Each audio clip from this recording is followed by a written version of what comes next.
ఎక్కిళ్ళు వచ్చినప్పుడు వెంటనే తగ్గాలంటే ఏం చేయాలి? ఫస్ట్ వచ్చేసి 1 నుంచి 2 టీ స్పూన్స్ షుగర్ తినడం, లేదా ఒక పీస్ ఆఫ్ లెమన్ తినడం, లేదా చల్లటి నీళ్ళు తాగడం, లేదా ఒక 3 నుంచి 5 సెకండ్ల వరకు శ్వాస అనేది హోల్డ్ చేసి బిగపెట్టుకొని ఉంచడం, ఆర్ఎల్స్ ఒక మాన్యువల్ పిక్చర్లో చూపించిన విధంగా మోకాలు అనేవి చెస్ట్ వైపుకి పెట్టి ఫార్వర్డ్కి అంటే ముందుకు బెంచడం వల్ల కూడా వెంటనే మనకి ఎక్కిళ్ళు అనేవి తగ్గిపోతాయి.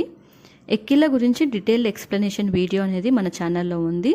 ఇన్ కేస్ కావాలి అంటే చూడొచ్చు. Thank you.